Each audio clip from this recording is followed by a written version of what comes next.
relationship. This isn't a conspiracy theory type of thing. These people don't have to get together and plot to do things. They all basically work under one primary assumption, and that is that they must maximize profits regardless of the social and environmental costs.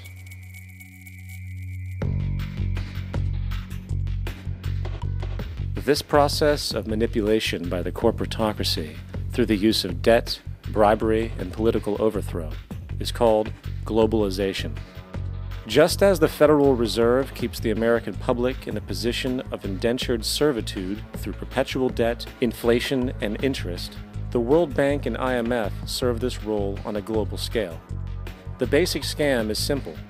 Put a country in debt either by its own indiscretion or through corrupting the leader of that country, then impose conditionalities or structural adjustment policies, often consisting of the following.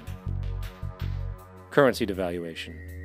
When the value of a currency drops, so does everything valued in it. This makes indigenous resources available to predator countries at a fraction of their worth. Large funding cuts for social programs. These usually include education and healthcare, compromising the well-being and integrity of the society, leaving the public vulnerable to exploitation. Privatization of state-owned enterprises. This means that socially important systems can be purchased and regulated by foreign corporations for profit. For example, in 1999, the World Bank insisted that the Bolivian government sell the public water system of its third largest city to a subsidy of the U.S. corporation Bechtel. As soon as this occurred, water bills for the already impoverished local residents skyrocketed. It wasn't until after a full-blown revolt by the people that the Bechtel contract was nullified. Then there is trade liberalization, or the opening up of the economy through removing any restrictions on foreign trade. This allows for a number of abusive economic manifestations, such as transnational corporations bringing in their own mass-produced products, undercutting the indigenous production and ruining local economies.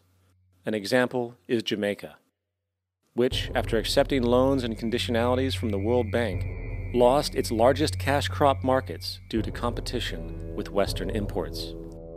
Today, countless farmers are out of work, for they are unable to compete with the large corporations. Another variation is the creation of numerous, seemingly unnoticed, unregulated, inhumane sweatshop factories, which take advantage of the imposed economic hardship. Additionally, due to production deregulation, environmental destruction is perpetual, as a country's resources are often exploited by the indifferent corporations while outputting large amounts of deliberate pollution.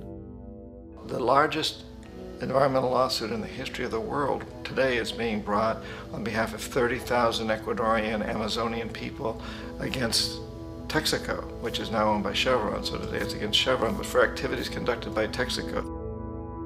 Estimated to be more than 18 times what the Exxon Valdez dumped into the coast of Alaska.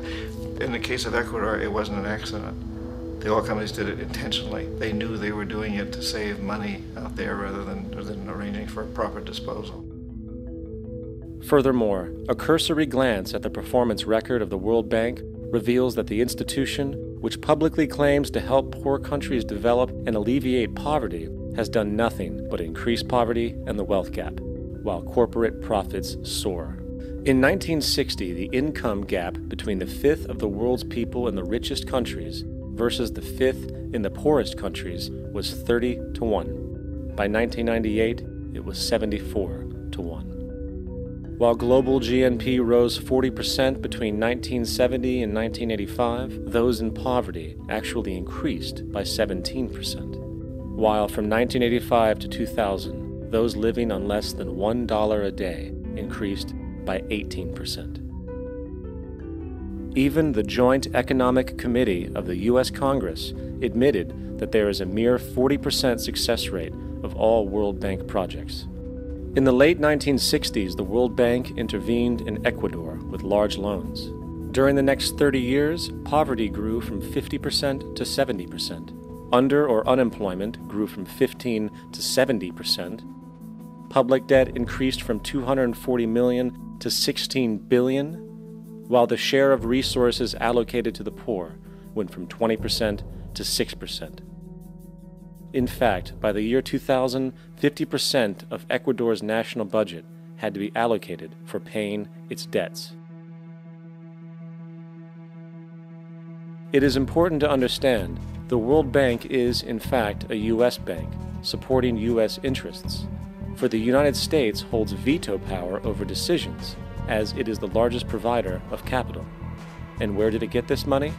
You guessed it, it made it out of thin air through the fractional reserve banking system. Of the world's top 100 economies, as based on annual GDP, 51 are corporations, and 47 of that 51 are U.S.-based. Walmart, General Motors, and Exxon are more economically powerful than Saudi Arabia, Poland, Norway, South Africa, Finland, Indonesia, and many others. And as protective trade barriers are broken down, currencies tossed together and manipulated in floating markets, and state economies overturned in favor of open competition and global capitalism, the empire expands. You get up on your little 21-inch screen and howl about America and democracy. There is no America. There is no democracy. There is only IBM and ITT and AT&T and DuPont, Dow, Union Carbide, and Exxon. Those are the nations of the world today. What do you think the Russians talk about in their councils of state? Karl Marx? They get out their linear programming charts, statistical decision theories, Minimax solutions, and compute the price-cost probabilities of their transactions and investments, just like we do. We no longer live in a world of nations and ideologies, Mr. Beale. The world is a college of corporations, inexorably determined by the immutable bylaws of business. The world is a business, Mr. Beale.